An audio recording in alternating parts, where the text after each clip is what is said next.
ഘടകം. ഈ മുറിവില് ഒരു അനുഭവ സാക്ഷി ഉണ്ടായിരിക്കണം. എന്തുകൊണ്ടായിരിക്കണം? ക്രിസ്തു ഒരു അനുഭവമാകണം. 2 ജീവിത സാക്ഷ്യം വേണം. എന്ന് പറഞ്ഞ് 1 അനുഭവ സാക്ഷ്യം വേണം, 2 ജീവിത സാക്ഷ്യം വേണം, 3 സുവിശേഷ സാക്ഷ്യം വേണം. 1 ഒരു അനുഭവ സാക്ഷ്യം. ഞാൻ അനുഭവിച്ച ക്രിസ്തു, എന്റെ ജീവിതത്തിൽ ക്രിസ്തു ഒരു അനുഭവമാണെങ്കിൽ ഏത് പ്രതിസന്ധിയുടെ നടുവിലും എനിക്ക് മുന്നോട്ട് പോകാൻ സാധിക്കും. ഹല്ലേലൂയ. ക്രിസ്തു എന്തായിരിക്കണം? ഒരു അനുഭവമായി മാറണം. ഇന്ന് പലർക്കും ക്രിസ്തു ഒരു അനുഭവം, ഇന്ന് ആധുനിക കാലഘട്ടത്തിൽ ദൈവം ഒരു അനുഭവമാകുന്നില്ല.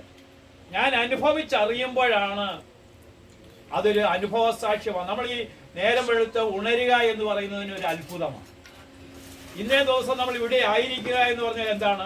അതൊരു ഇതെല്ലാം നമ്മുടെ ജീവിതത്തിൽ ദൈവം ചെയ്യുന്ന കാര്യങ്ങളെ കുറിച്ച് അനുഭവിച്ചറിഞ്ഞ ദൈവത്തിന് സാക്ഷ്യം നമ്മൾ നൽകണം. ഹല്ലേലൂയ. എന്റെ ജീവിതത്തിൽ എന്റെ ദൈവം അറിയാതെ എന്റെ ജീവിതത്തിൽ ഒന്നും നടക്കുന്നില്ല എന്ന് പറയുമ്പോൾ അവിടെ ഒരു അനുഭവ സാക്ഷ്യം ഉണ്ടാവും. 2 ജീവിത സാക്ഷ്യം. എന്നെ കാണുമ്പോ പറയണം, ഇവനൊരു ക്രൈസ്തവനാണ്, ഒരു ക്രിസ്തു ശിഷ്യനാണ്. ഇവൻ എന്നെ കണ്ട് എന്റെ വാക്ക്, എന്റെ പെരുമാറ്റം, എന്റെ ഇടപെടൽ, വാക്കും പ്രവൃത്തിയും ഒന്നാകുമ്പോഴാണ് ജീവിത സാക്ഷ്യം ഉണ്ടാകുന്നത്. എന്താണ് വാക്കും പ്രവൃത്തിയും? നമ്മൾ വചനമൊക്കെ പറയാൻ സാധിക്കും, പക്ഷെ ഈ വചനത്തിനനുസരിച്ചാണോ എന്റെ ജീവിതം? അപ്പോൾ 2 ജീവിത സാക്ഷ്യം ഉണ്ടായിരിക്കണം. 3 എന്താ ഉണ്ടായിരിക്കണം? സുവിശേഷം. ഞാൻ പ്രസംഗിക്കപ്പെടുന്ന ഈ സുവിശേഷം യേശുക്രിസ്തുവിൽ കൂടി മാത്രമേ രക്ഷയുള്ളൂ എന്നുള്ള സുവിശേഷം ആരുടെ മുഖത്ത് നോക്കി പറയാനുള്ള ഒരു ആർജവം ഉണ്ടാകണം. അതിനൊരിക്കലും ഭയപ്പെടരുത്. അപ്പൊ അതിനെ പറയുന്നതാണ് സുവിശേഷം. അതാണ് അഗ്രിപ്പ രാജാവിന്റെ മുമ്പിൽ 2 ചങ്ങലകളെയും കിലുക്കിക്കൊണ്ട് രാജാവിനോട് പറഞ്ഞു, ഈ ചങ്ങല ഒഴിച്ച് നീയും ക്രിസ്ത്യാനിയാകണമെന്ന് ഞാൻ ആഗ്രഹിക്കുന്നു. ഹല്ലേലൂയ. പിന്നീട് റോമിൽ കൊണ്ടുവന്ന് പൗലോസ്ലീഹയുടെ തല വെട്ടിക്കളയ. തല പോയാലും ശരി, ക്രിസ്തുവിന് വേണ്ടി സാക്ഷ്യം കൊടുക്കുന്നതിന്റെ പേരാണ് സുവിശേഷ സാക്ഷ്യം. കരമുയർത്തി ഹല്ലേലൂയ പറഞ്ഞേ, കരമുയർത്തി പറഞ്ഞേ ഹല്ലേലൂയ. അപ്പൊ ഇന്ന് നമ്മുടെ വിഷയം ഇതാണ്. നമ്മുടെ മുറിവുകൾ എന്തായി തീരണം? തിരുമുറിവുകൾ ആയിരിക്കും. അപ്പൊ നിങ്ങളെ ആദ്യമായിട്ട് ഒരു കാര്യത്തിലേക്ക് ശ്രദ്ധിക്കുക. 2 സാമുവേലിന്റെ പുസ്തകം 15-ാം അധ്യായം 1 തൊട്ടുള്ള തിരുവചനം. ദാവീദിന്റെ മകന്റെ പേരാണ് അബ്സലോം. എന്താണ് അബ്സലോം എന്ന് പറഞ്ഞാൽ? ഒരു ആധുനിക യുഗത്തിലെ ഒരു താന്തോന്നിയായ ഒരു പയ്യനാണ് അബ്സലോം. പക്ഷെ ദാവീദിന്റെ മകനാണ്. എന്താണ്? അപ്പൊ ഈ അബ്സലോമിന് വളരെ ആഗ്രഹമുണ്ട്, എപ്പോഴെങ്കിലും ഈ രാജ്യം ഭരിക്കണം. ഈ രാജ്യം ഭരിക്കണമെങ്കിൽ ജനങ്ങൾ ഒരിക്കലും സമ്മതിക്കില്ല. അപ്പൊ എന്ത് വേണം? ജനങ്ങളെ വശീകരിക്കണം. നമ്മുടെ രാഷ്ട്രീയ പാർട്ടികളെ പോലെ ജനങ്ങളെ വശീകരിക്കണം. അതുകൊണ്ട് അവൻ എന്തെടുത്തു? 1 സാമുവേൽ 15-ാം അധ്യായം 1 തൊട്ടുള്ള തിരുവചനത്തിൽ ഇങ്ങനെ പറയുകയാണ്. 2 സാമുവേൽ 15-ന്റെ 1 തൊട്ടുള്ള തിരുവചനം. അബ്സലോം ഒരു രഥത്തെയും കുതിരകളെയും 50 അകമ്പടിക്കാരെയും സമ്പാദിച്ചു. അപ്പൊ അബ്സലോം രാജകുമാരൻ എന്തെടുത്തു?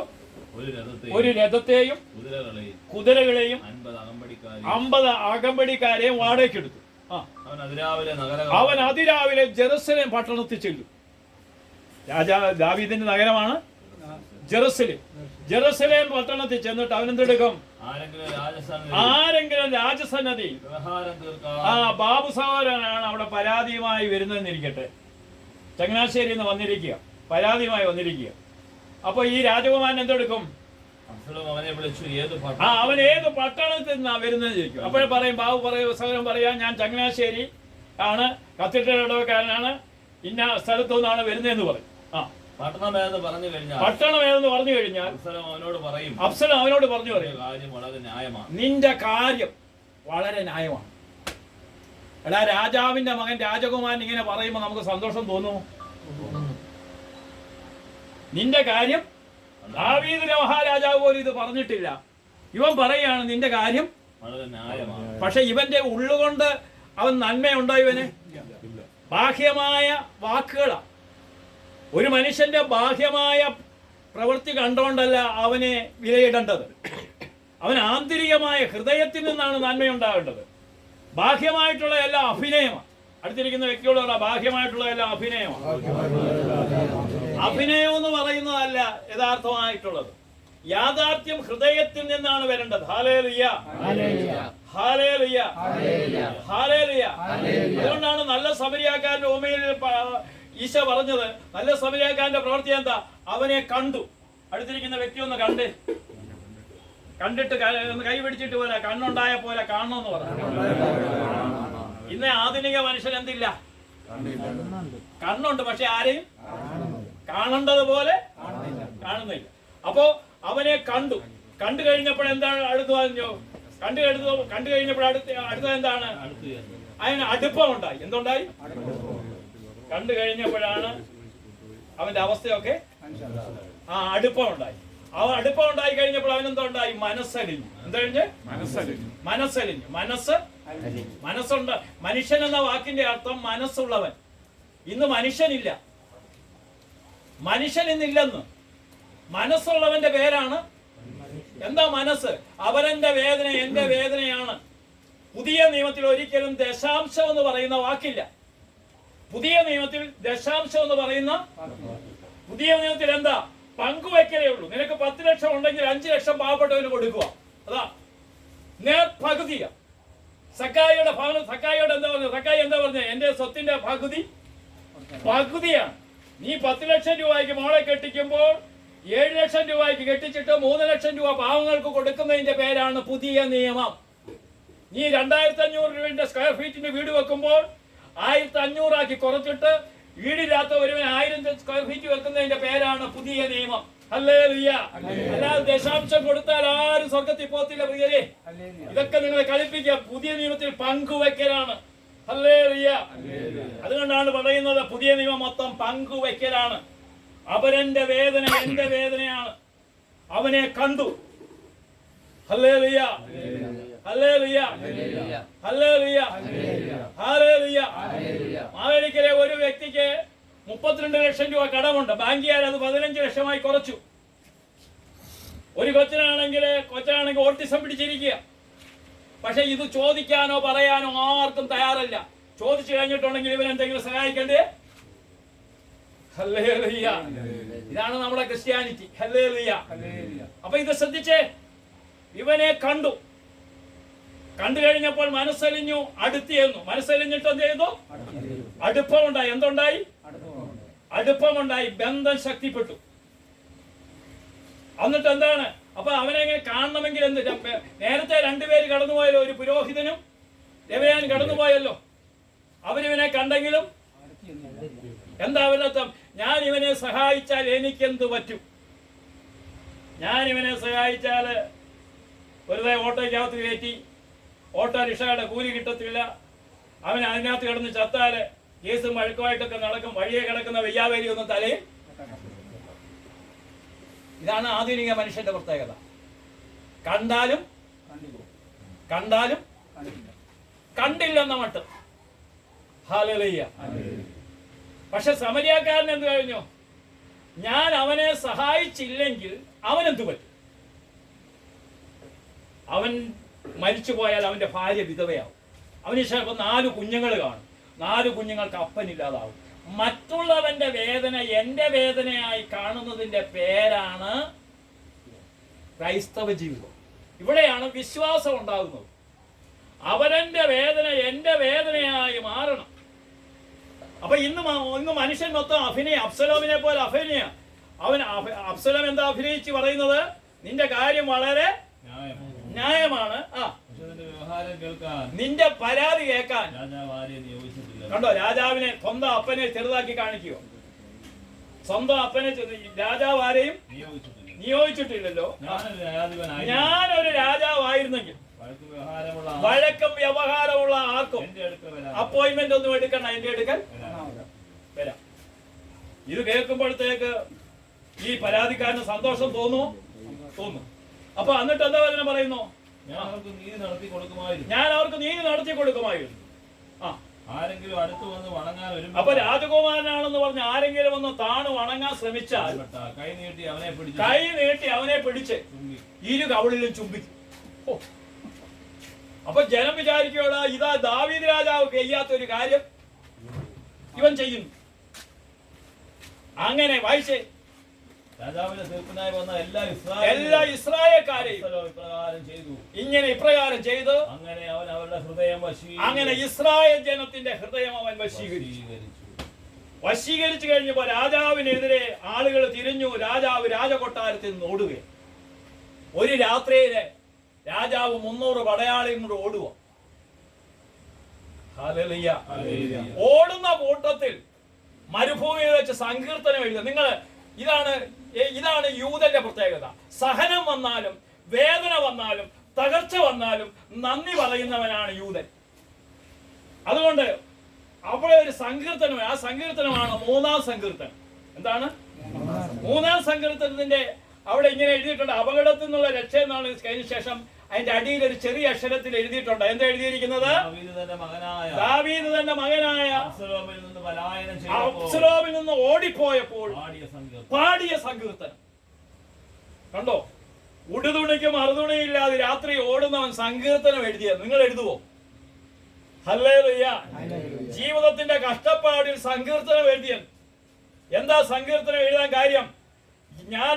എന്റെ കൈവശം ഒന്നുമില്ലെങ്കിലും എനിക്ക് രാജകൊട്ടാരം നഷ്ടപ്പെട്ടാലും ഇതെല്ലാം കാണുന്നവനായ ഒരുവൻ ജീവിക്കുന്ന ഒരു ദൈവമുണ്ടെന്ന് അവൻ അറിയാം. ഹല്ലേലൂയ. ആ സങ്കീർത്തനം തുടങ്ങുന്നത് എങ്ങനെയാണ്? എന്റെ ശത്രുക്കൾ അസംഖ്യമാണ്, എന്റെ ശത്രുക്കൾ അസംഖ്യമാണ്, അനേകർ എന്നെ എതിർക്കുന്നു, ദൈവം എന്നെ സഹായിക്കില്ല എന്ന് പലരും എന്നെ കുറിച്ച് പലരും പറയുന്നു. ഇനി രക്ഷപ്പെടാനൊന്നും പോകുന്നത്. സുനിലിനെ കുറിച്ചും ചിലവരൊക്കെ പറയും ഇനി രക്ഷപ്പെടാനൊന്നും പോകുന്നില്ലെന്ന് മനുഷ്യൻ പറയും. പക്ഷെ ഈ വീട്ടുമുറ്റത്ത് വെച്ച് ഈ വചന പ്രഘോഷണം നടത്തുന്നത് ഞാൻ പറയും, സുനിലിനെ ദൈവം അനുഗ്രഹിച്ചിരിക്കും. 2020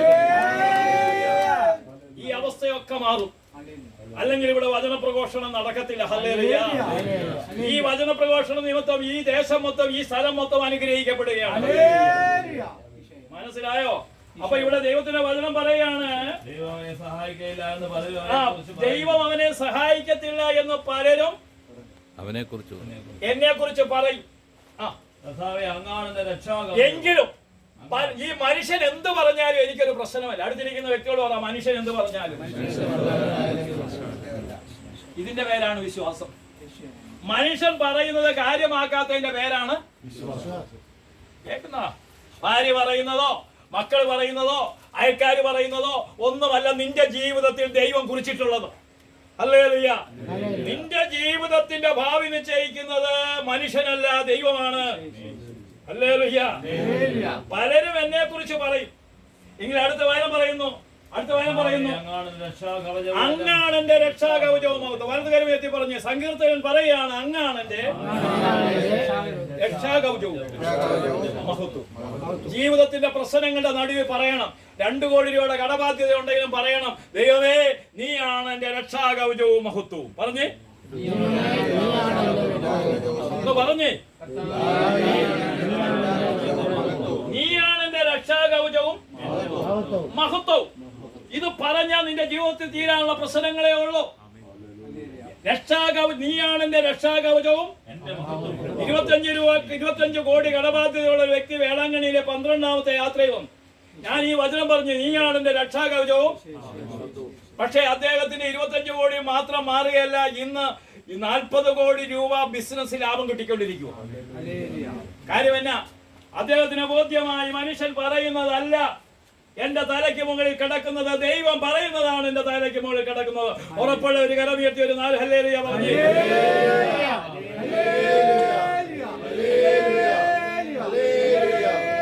അപ്പൊ ഇവിടെ പറയാണ്, നീയാണ് എന്റെ രക്ഷാകവചവും മഹത്വവും.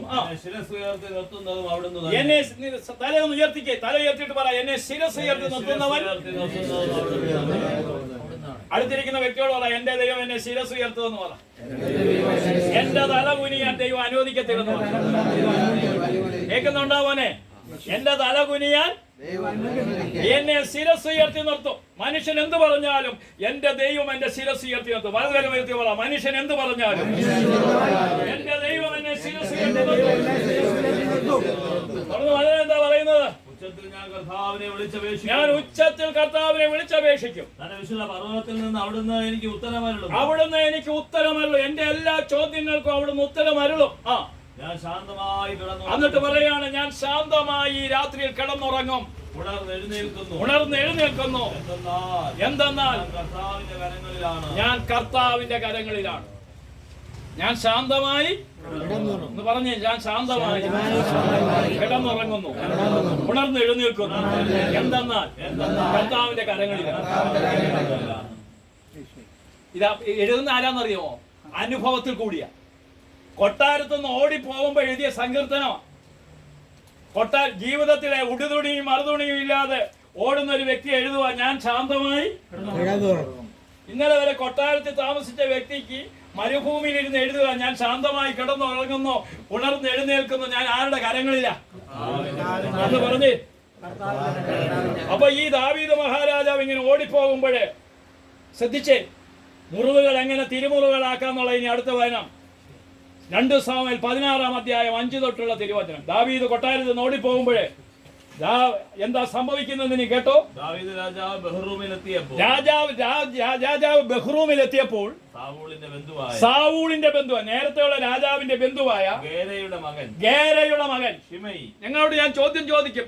ഗേരയുടെ മകൻ ഷിമി. എന്താണ് ഷിമി?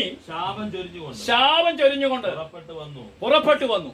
അവൻ ദാവീദിന്റെ ദാസന്മാരുടെ നേരെ കല്ലെറിയാൻ തുടങ്ങി. അവൻ ഇങ്ങനെ കല്ലെറിയാൻ തുടങ്ങി. എടാ, കൊട്ടാരത്തിൽ നിന്ന് ഓടി വരുമ്പോ ഒരുത്തൻ കല്ലെറിയുവോ? അഞ്ജനന്മാരും അംഗരക്ഷകന്മാരും ദാവീദിനെ ഇടത്തും വലത്തും നിന്നു. ശിമെയി ശപിച്ചു പറഞ്ഞു, കൊലപാതകി. ഇങ്ങോട്ട് നോക്കി, നിങ്ങളോട് പറയുക, ബാബുച്ചാനോട് പറയാ, കൊലപാതകി, നീച, കടന്നുപോകും എന്ന് പറഞ്ഞാൽ ശരിയാണോ ദേഷ്യമാണോ വരുന്നത് നിങ്ങൾക്ക്? ദേഷ്യം വരുന്നെങ്കിൽ പിന്നെ ഇങ്ങനെ നിങ്ങൾ ക്രിസ്ത്യാനിയാവുന്നു. നിങ്ങളുടെ മുറിവുകൾ എങ്ങനെയാ തിരുമുറിവുകളാകുന്നത്?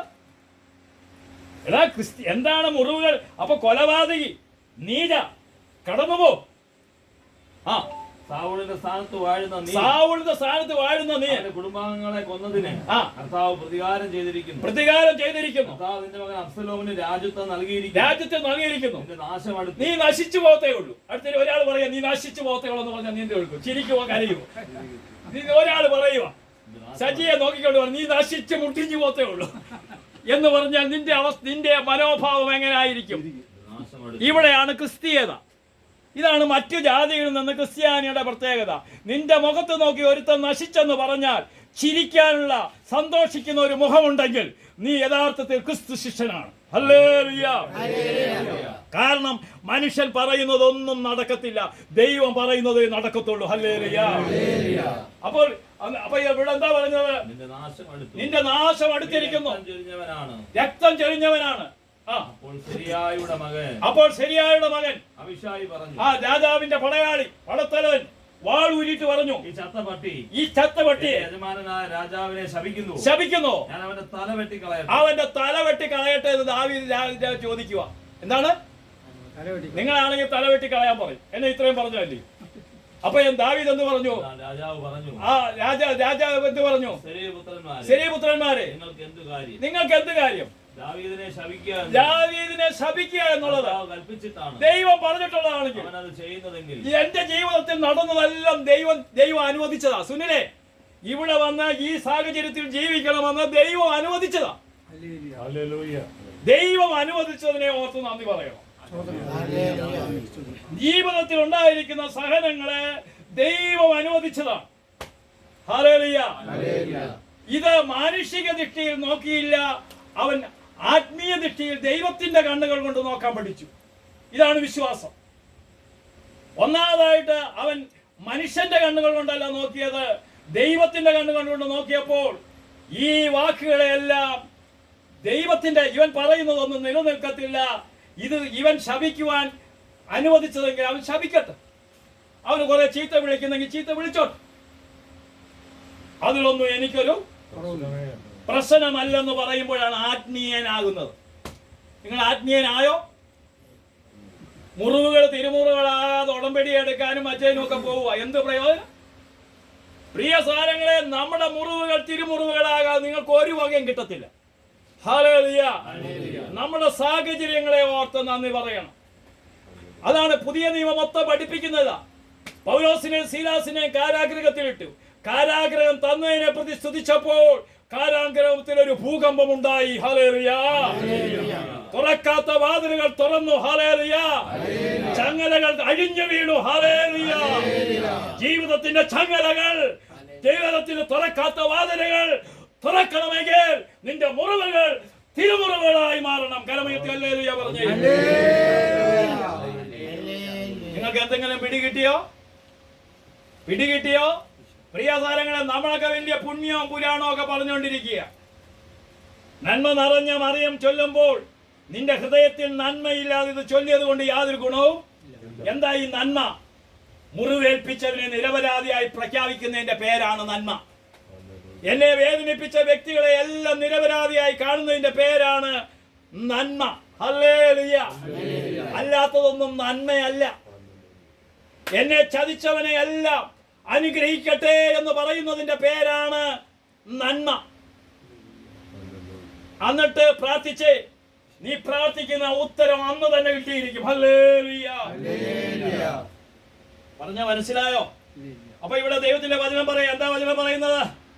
ദാവീദ് പറയുകയാണ്, കർത്താവ് കൽപ്പിച്ചിട്ടാണ് അത് അവൻ ചെയ്യുന്നതെങ്കിൽ അവനത് പറയാൻ ആർക്ക് കഴിയും? പിന്നീട് എന്താ പറയുന്നത്? അബീശായിയോടും തന്റെ ദാസന്മാരോടും പറഞ്ഞു, എന്റെ മകൻ തന്നെ എന്നെ കൊല്ലാൻ ശ്രമിക്കുന്നു. എന്റെ വീട്ടിലുള്ള മകൻ തന്നെ എന്നെ കൊല്ലാൻ ശ്രമിക്കുന്നു. ഈ ബെഞ്ചമിൻ വംശജൻ ഇങ്ങനെ ചെയ്യുന്നതിൽ പിന്നെ എന്താ അത്ഭുതം? എന്റെ സ്വന്തപ്പെട്ടവൻ പോലെ ഇത് ചെയ്യുന്നെങ്കിൽ ഞാൻ എന്തിനു ഇതിനു വേണ്ടി?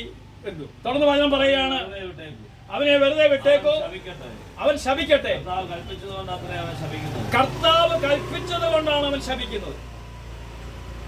അപ്പൊ എല്ലാ ശാപങ്ങളും ദൈവം അറിയാതെ എന്റെ ജീവിതത്തിൽ ഒന്നും നടക്കുന്നില്ല എന്ന് പറയുന്നതിന്റെ പേരാണ് വിശ്വാസ ജീവിതം.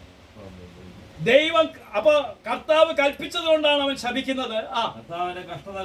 കർത്താവിന്റെ കഷ്ടത കണ്ട് കണ്ടോ, ഈ കഷ്ടതകളെല്ലാം മാറി എന്റെ ദൈവം എന്നെ അനുഗ്രഹിക്കും. വലുകര ഉയർത്തി പറഞ്ഞ ഈ കഷ്ടതകളെല്ലാം മാറി എന്റെ ദൈവം എന്നെ അനുഗ്രഹിക്കും. ഇതാണ് മുറിവുകൾ തിരുമുറിവുകളാന്ന് പറഞ്ഞ.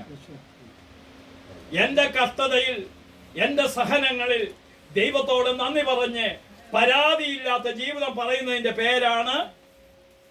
പരാതിയുടെ വിപരീതം എന്താ? സ്തുതി. പരാതിയില്ലാത്ത വ്യക്തിക്ക് എന്തുണ്ട്? എപ്പോഴും നാവിൽ നിന്ന് സ്തുതി വരും. ഹല്ലേലൂയ. ദൈവമേ, നീ അറിയാതെ എന്റെ ജീവിതത്തിൽ ഒന്നും ഇതിനെപ്പറ്റി നന്ദി പറയുന്നു. ഹല്ലേലൂയ. അതുകൊണ്ട് നീ എന്താകണം? നീ ഒന്ന് പുൽക്കുട്ടി ജനിക്കണം. എന്തിനാ? സർവശക്തി ഈ പ്രപഞ്ചം മൊത്തം സൃഷ്ടിച്ച ഒരു സൂര്യൻ എന്ന് പറയുന്നത് 13 ലക്ഷം ഭൂമിയുടെ വലിപ്പമുണ്ട്. എത്ര ലക്ഷം ഭൂമിയുടെ? അപ്പൊ ഈ സൂര്യനേക്കാൾ വലിയ വലിയ നക്ഷത്രങ്ങളും കോടിക്കണക്കിന് നക്ഷത്രങ്ങളും ഈ അണ്ടഘടാകങ്ങളെ മൊത്തം സൃഷ്ടിച്ച ദൈവം ഇത് ദരിദ്രനായി പറക്കാൻ കാര്യം എന്നാ? നിന്റെ ദാരിദ്ര്യവും നിന്റെ ഇല്ലായ്മയും എല്ലാം ദൈവത്തിന് ഉയർത്താൻ സാധിക്കും. അതിനെ ഓർത്ത് നന്ദി പറയാൻ നീ തയ്യാറുണ്ടോ? എന്റെ ദൈവം ഇതിനേക്കാൾ തകർന്ന സാഹചര്യത്തിലാണെങ്കിൽ ആ സാഹചര്യത്തെ ഉയർത്താൻ കഴിവുള്ള ഒരു ദൈവം എന്നോടൊപ്പം ഉണ്ട്. ഹല്ലേലൂയ. അതുപോലെ ഇതുവരെയുള്ള എല്ലാ സഹനങ്ങളെ പ്രതി എന്ത് പറയണം? നന്ദി പറഞ്ഞു. ഞാൻ തകർന്നതിനെ ഓർത്ത് നന്ദി പറയണം. തകർച്ചകളെ ഓർത്ത് നന്ദി പറയണം. നന്ദി പറഞ്ഞു വളരുമ്പോഴാണ് എന്തുണ്ടാകുന്നത്? അനുഗ്രഹം ഉണ്ടാകുന്നു. ഹല്ലേലൂയ. പ്രിയ സാരങ്ങളെ, നിങ്ങൾ ശ്രദ്ധിച്ചേ. അപ്പോൾ ദാവീദ് കൊട്ടാരത്തിൽ നിന്ന് ഓടിപ്പോയി. അങ്ങനെ അബ്സലോമിന്റെ ഭരണം തുടങ്ങുകയാണ്. അബ്സലോം ഭരിച്ച് രാജ്യം മുടിയാൻ തുടങ്ങി. രാജ്യം തകരാൻ തുടങ്ങിയപ്പോൾ രാജ്യസ്നേഹിയായ ദാവീദ് എന്തെടുത്തതെന്ന് അറിയാമോ? തന്റെ പടയാളികൾ, ദാവീദിന്റെ പടയാളി ഭയങ്കര ശൂരപരാക്രമികളാണ്. അവരെ അബ്സലോമിന്റെ അടുക്ക യുദ്ധത്തിന് പോയി. യുദ്ധത്തിന് പോയാൽ അവർ ജയിക്കും എന്ന് ആർക്കറിയാം? അങ്ങനെ ദാവീദിന്റെ അനുയായികൾ യുദ്ധത്തിന് പോയി. യുദ്ധം കഴിഞ്ഞ് യുദ്ധത്തിന്റെ റിസൾട്ട് അറിയാൻ വേണ്ടി ദാവീദ് കാത്തിരിക്കുക. 1 സാമുവേൽ 18:28 തൊട്ടുള്ള തിരുവചനത്തിൽ 2 സാമുവേൽ 18:28 തൊട്ടുള്ള തിരുവചനത്തിൽ ഈ യുദ്ധത്തിന്റെ റിസൾട്ട് അറിയാൻ വേണ്ടി ഇതാ ഒരു പടയാളി വരിക. അഹിമാസ് രാജാവിനോട് വിളിച്ചു പറഞ്ഞു, അപ്പൊ വിളിച്ചു പറഞ്ഞു, എല്ലാം ശുഭം. എല്ലാം ശുഭം. അവൻ രാജസന്നിധിയിൽ സാഷ്ടാംഗം പ്രണമിച്ചു പറഞ്ഞു, പ്രണവിച്ചു പറഞ്ഞു, എന്റെ യജമാനായ രാജാവിനെതിരെ കരമുയർത്തിയവരെ ഏൽപ്പിച്ചു തന്ന അങ്ങയുടെ ദൈവമായ കർത്താവ് അവങ്ങളുടെ ശത്രുക്കളെല്ലാം പരാജയപ്പെട്ടു എന്ന് പറഞ്ഞു. രാജാവ് ചോദിച്ചു, അബ്സലോം കുമാരൻ സുഖമായിരിക്കുന്നു. അബ്സലോം കുമാരൻ സുഖമായി ഇരിക്കുന്നു. സ്വന്തം രാജ്യത്ത് നിന്ന് ഓടിച്ചു വിട്ട മകൻ കണ്ടോ കണ്ടോ. നിന്റെ ജീവിതത്തിൽ തകർച്ച അനുഭവിച്ച വ്യക്തിയെ നോക്കി അവനെ വിളിച്ചോളൂ, അവന് കുഴപ്പമൊന്നുമില്ല, സുഖമായിട്ടിരിക്കുന്നു എന്ന് നീ ചിന്തിക്കൂ. അവനെ ഒരു പാഠം പഠിപ്പിക്കണമെന്നില്ലേ നീ ഇതുവരെ ജപമാല ചൊല്ലിയത്. ഹല്ലേലൂയ. പ്രിയ സഹോദരങ്ങളെ, ഇവിടെ പറയാണ് അബ്സലോം കുമാരൻ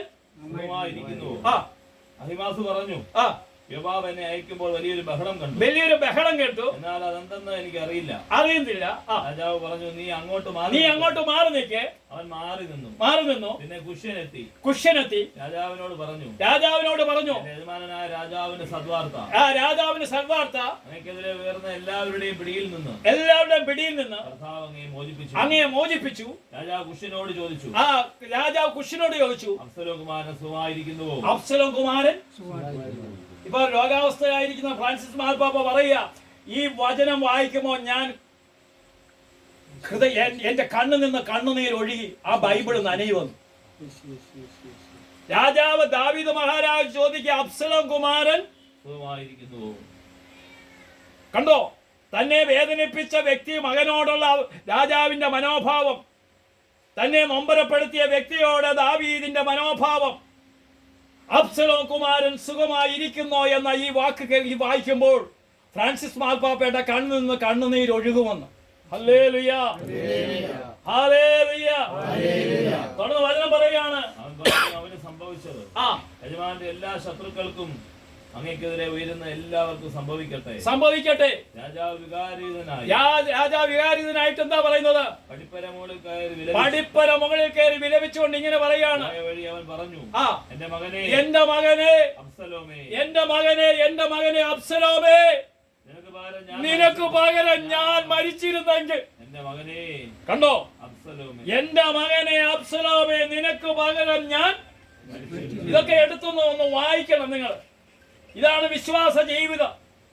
അല്ലാതെ വള്ളി പിടിക്കാൻ നടക്കുന്നതും ബഹളമുണ്ടാക്കുന്നതും അങ്ങോട്ടും ഇങ്ങോട്ടും പ്രശ്നമുണ്ടാക്കുന്നതുമല്ല. ഇന്ന് സഭയിൽ സംഘടനകളെ ഉള്ളൂ, വിശ്വാസികളില്ല.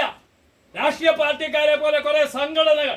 ഈ സംഘടനകൾ കൊണ്ടൊന്നും യാതൊരു പ്രയോജനമില്ല. വിശ്വാസ ജീവിതമാണ് സഭയിൽ ഉണ്ടാകേണ്ടത്. Hallelujah, hallelujah, hallelujah. സംഘടനകൾ കൊണ്ടൊന്നും ഈ നിങ്ങൾ അനുഗ്രഹിക്കപ്പെടില്ല. വിശ്വാസ ജീവിതമുണ്ടെങ്കിൽ അവരെന്റെ വേദന എന്റെ വേദനയാണെന്ന് മനസ്സിലാക്കാൻ സാധിക്കും. ഹല്ലേലൂയ. പ്രിയ സഹോദരങ്ങളെ, ഇങ്ങോട്ട് നിങ്ങൾ എന്നെ നോക്കിക്കേ. ദാവീദ് രാജാവ് തിരിച്ച് ജെറുസലേമിൽ നിന്ന് രാജകൊട്ടി സിംഹാസനത്തിൽ ഇരിക്കുക. ഈ സിംഹാസനത്തിൽ ഇരിക്കുമ്പോൾ നിങ്ങൾ ശ്രദ്ധിച്ചേ, മുമ്പേ ശപിച്ച ഒരു വ്യക്തിയുടെ പേരെന്താ? ഷിമി. അവൻ അവിടെ ജീവനോട് ഇരിപ്പുണ്ട്. 2 സാമുവേൽ 19 അധ്യായം 19 വചനം. 2 സാമുവേൽ 19 അവൻ രാജാവിനോട് പറഞ്ഞു, യജമാനനെ, അങ്ങ് ജെറുസലേം വിട്ടുപോയ ദിവസം അങ്ങ് ഞാനൊരു കുറ്റം ചെയ്തു. എന്താ കുറ്റം ചെയ്തത്? നീച, കൊലപാതകി, നശിച്ചവനെ, നിന്റെ നാശം അടുത്തു എന്ന് പറഞ്ഞത് അങ്ങ് ക്ഷമിക്കുമോ? നിങ്ങളാണെങ്കിൽ മറക്കുമോ? നിങ്ങൾ പറയും, ഞാനൊന്നും എന്നെ കൊണ്ടൊന്നും അധികം പറയിപ്പിക്കലെന്ന് പറഞ്ഞുകൊണ്ട് വിശുദ്ധ കുർബാന ചെല്ലുന്നു കാണുന്നത്. ഞാൻ ഇവിടെ കിടന്ന് ചക്രശ്വാസം വലിച്ചപ്പോ നീ എന്തെങ്കിലും ചെയ്തോടാ, എന്നിട്ട് നിങ്ങൾ പറയും എന്റെ പുളിച്ചിയും പൂക്കും. ഇങ്ങനെ പൂത്തിരിക്കുന്നവനൊന്നും അനുഗ്രഹം ഉണ്ടാവത്തില്ല. ഹല്ലേലൂയ. പ്രിയ സഹോദരങ്ങളെ, ഇവിടെ ദൈവത്തിന്റെ വചനം പറയാണ്. എന്താ വചനം പറയുന്നത്? അങ്ങ് ചെയ്ത കുറ്റം അങ്ങ് ക്ഷമിക്കുകയും. ഞാൻ എന്താ കുറ്റം ചെയ്തത്? കുറ്റം നിങ്ങൾ കേട്ടല്ലേ? നീച, കൊലപാതകി, നീ നശിച്ചു പോകത്തേ ഉള്ളൂ. നീ രക്തം ചിന്തിയവനാണ്. ചരല് വാരി എറിഞ്ഞ് ഈ കുറ്റം ചെയ്തത് ക്ഷമിക്കുമോ? എന്നിട്ട് അടുത്ത വചനം പറഞ്ഞു, ഞാൻ അതിരാവിലെ അടിയന് തെറ്റ് പറ്റിയെന്ന് അറിയുന്നു. അതുകൊണ്ട് യജമാനനെ എതിരേൽക്കാൻ അടിയനിതാ ജോസഫിന്റെ ഭവനത്തിൽ നിന്ന് വരുന്നത്. എവിടുന്നാ വരുന്നത്? നിങ്ങൾ പള്ളിയിൽ പോകുമ്പോ പറയണം, ഞാൻ ജോസഫിന്റെ ഭവനത്തിൽ നിന്നാ കത്തീഡ്രൽ പള്ളി കുർബാനയ്ക്ക് വരുന്നത്. ജോസഫിന്റെ ഭവനം എന്താ? ജോസഫിന്റെ ഭവനത്തിന്റെ പൂർവ്വ യൗസേപ്പിന്റെ പ്രത്യേകത എന്താ?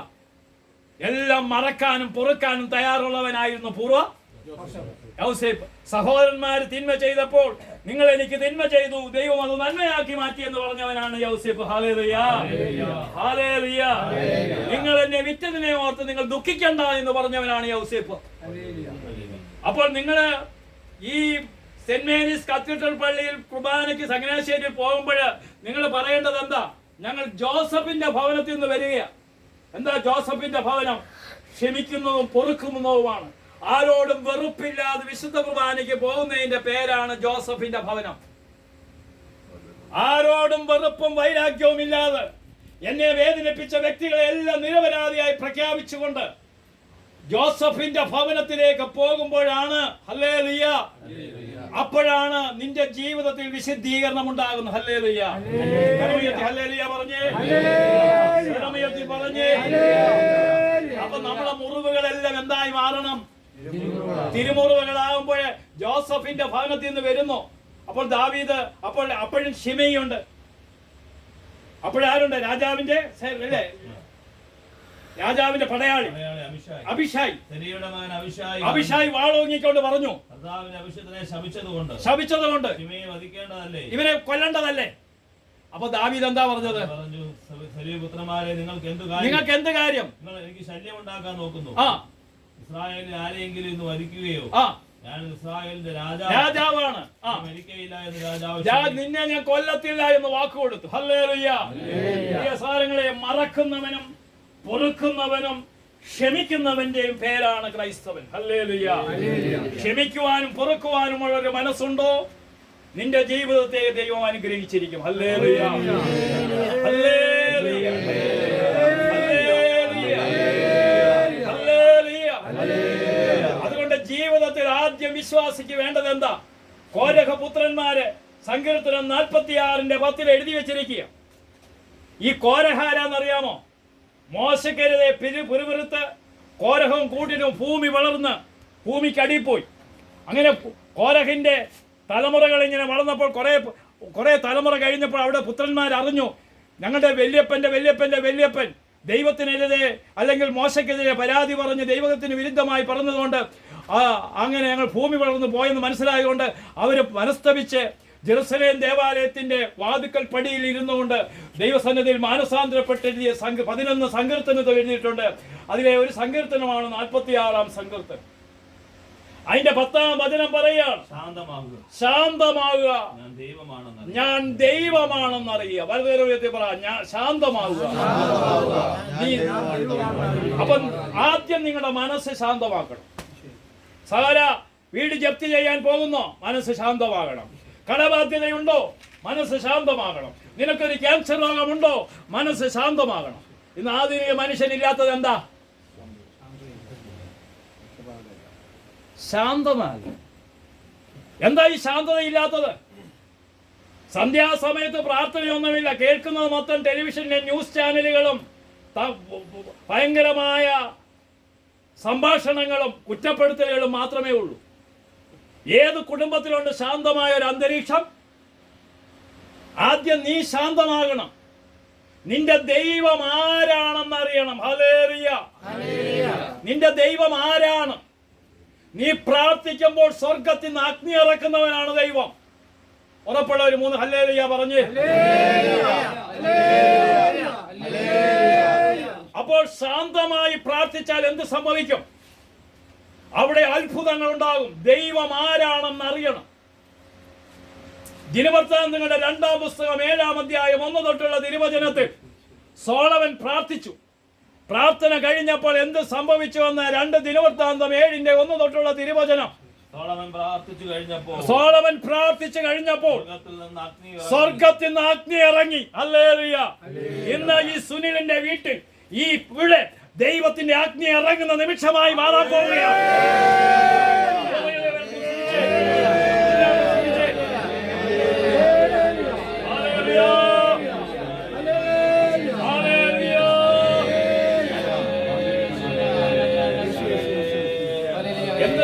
ശ്രദ്ധിച്ചോ, സോളമൻ പ്രാർത്ഥിച്ചു കഴിഞ്ഞപ്പോൾ, അപ്പൊ പ്രാർത്ഥന കഴിഞ്ഞാൽ എന്തിറങ്ങണം?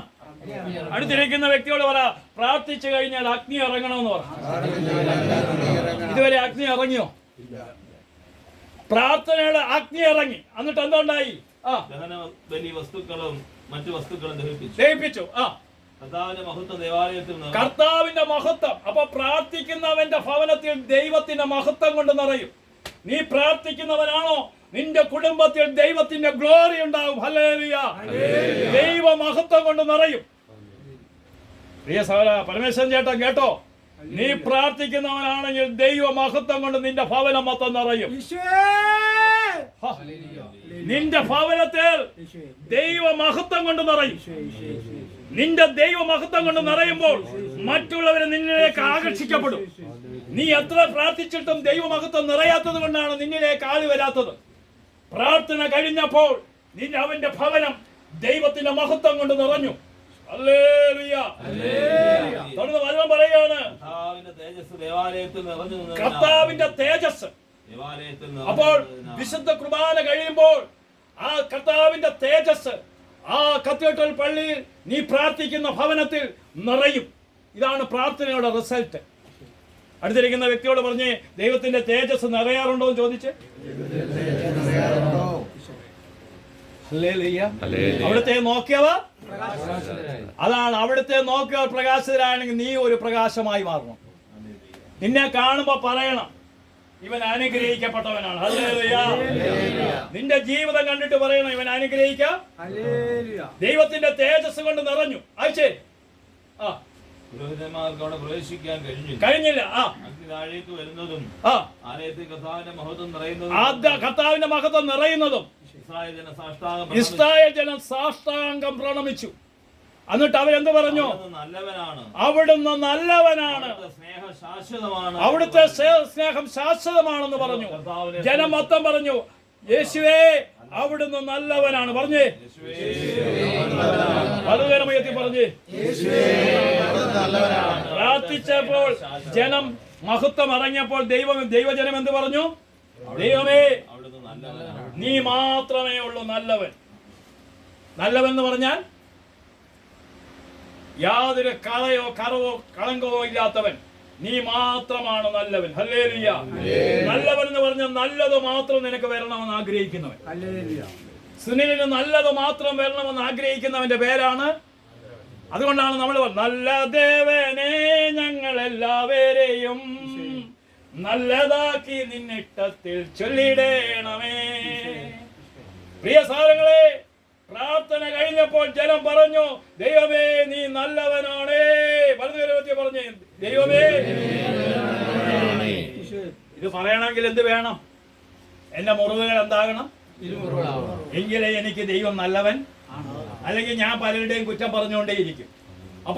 അപ്പോൾ പ്രാർത്ഥന കഴിഞ്ഞപ്പോൾ അവര് പറയുകയാണ്, അങ്ങ് നല്ലവനാണ്, അങ്ങയുടെ സ്നേഹം ശാശ്വതമാണ്, ഒരിക്കലും അസ്തമിക്കാത്ത സ്നേഹമാണ്, ഓരോ പ്രഭാതത്തിലും അത് പുതിയതാണ്. ദൈവത്തിന്റെ സ്നേഹം ഒരിക്കലും അസ്തമിക്കത്തില്ല. ഹല്ലേലൂയ. എന്നിട്ട് എന്തെടുത്തു? വായിച്ചേ.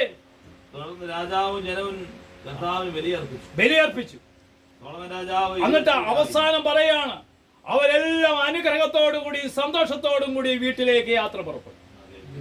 പ്രിയ സാരങ്ങളെ, ജീവിതത്തിൽ പ്രാർത്ഥിക്കുന്ന വ്യക്തി ജീവിതത്തിൽ അനുഗ്രഹം ഉറപ്പാണ്. പക്ഷേ നിന്റെ ജീവിതത്തിൽ നീ മാറ്റം വരുത്തിയോ? നിന്റെ മുറിവുകളെ തിരുമുറിവുകളാക്കിയോ? എങ്കിൽ ഇന്ന് പ്രാർത്ഥിക്കുമ്പോൾ ഇവിടെ അത്ഭുതം നടക്കും. നമുക്കൊന്ന് എഴുന്നേറ്റ് ചാടി എഴുന്നേറ്റ് പ്രാർത്ഥിക്കാനായിട്ട് ഒരുങ്ങും. ഹല്ലേലൂയ. ഇപ്പൊ പ്രിൻസിപ്പൽ പ്രാർത്ഥിക്കും. എല്ലാ മക്കൾക്ക് വേണ്ടി അഗ്നി ഇറങ്ങട്ടെ. പരിശുദ്ധാത്മാവാകുന്ന അഗ്നി ഇറങ്ങി അഭിഷേകത്തിന്റെ ശക്തി ഒഴുകട്ടെ.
ഭാരതത്തിലേക്ക് ഭൂമിയിലേക്ക് സ്ഥലത്തേക്ക് നിറയട്ടെ നിറയപ്പെടട്ടെ ഭൂമിയിൽ ജലവും ജലത്ത് അരുവികളും ഞാൻ ഒഴുക്കും സന്തതികളുടെ മേലിന്റെ ആത്മാവ് മക്കളുടെ മേലിന്റെ അനുഗ്രഹവും ഞാൻ വർഷിക്കും എല്ലാവേ അമ്മമാരെ ഏറ്റെടുക്കണമേ സഹോദരന്മാരെ ഏറ്റെടുക്കണമേ കുഞ്ഞുങ്ങളെ ഏറ്റെടുക്കണമേ വിശ്വാസത്തെ ബലപ്പെടുത്തണമേ വിശാലിന്റെ എല്ലാ അന്ധകാര ശക്തികളും യേശുനാമത്തിൽ നീങ്ങിപ്പോകട്ടെ വിടുതലിന്റെ ആത്മാവേ ശക്തിയുടെ ആത്മാവേ അഭിഷേകത്തിന്റെ ആത്മാവെ പകരണമേ ബലപ്പെടുത്തണമേ ഹല്ലേലൂയ ഹല്ലേലൂയ ഹല്ലേലൂയ ഹല്ലേലൂയ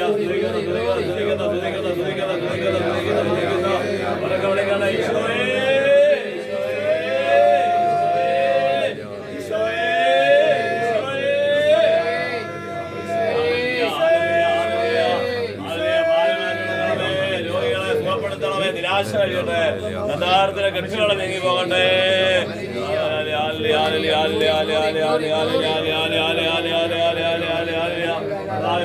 അഭിഷേകം സ്വീകരിച്ച് മൺതരി എല്ലാം വിശദീകരിക്കപ്പെടട്ടെ അനുഭവങ്ങളെ പുതുക്കി പണിയണമേ സാഹചര്യത്തിന് വഴി അടഞ്ഞു പോകാൻ തടസ്സങ്ങൾ അഴിയട്ടെ കെട്ടുകളെ പൊട്ടട്ടെ മക്കളെ ഓർത്ത് വേദനിക്കുന്നവര് പങ്കാളി ഓർത്ത് വേദനിക്കുന്നവര് തലമുറയെ ഓർത്ത് ബാലപ്പെടുന്നവര് സമാധാനത്തിന്റെ ആത്മാവിനെ കൃപയുടെ ആത്മാവിനെ വർഷിക്കണമേ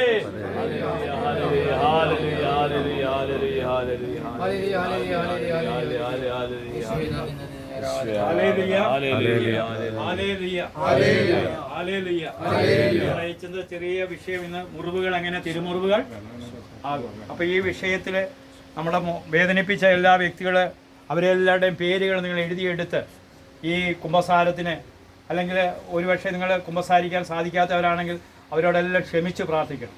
ഇതുവരെ ഉണ്ടായ സഹനങ്ങളെ എല്ലാം പ്രതി നന്ദി പറയണം. നോമ്പുകാലം വരികയാണ്.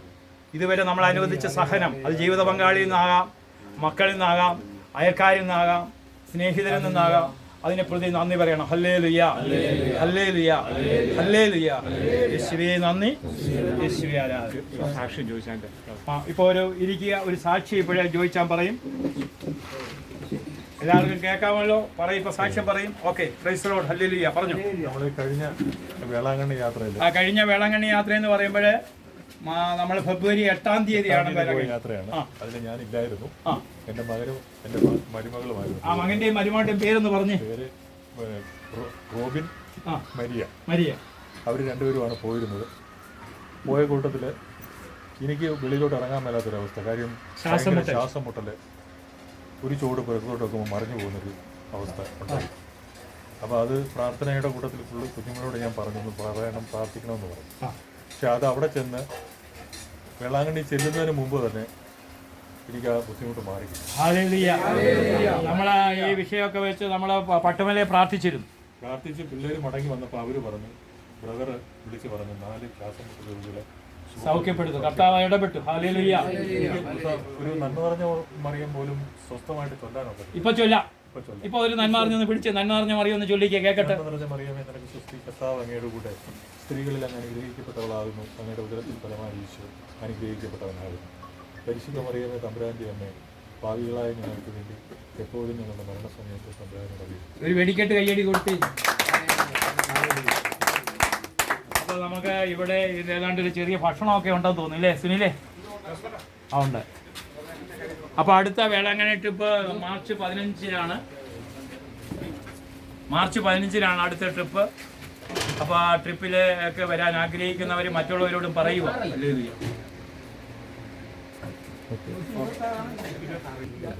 സമ്മേളനം ഈ മാസം 26-ാം തീയതി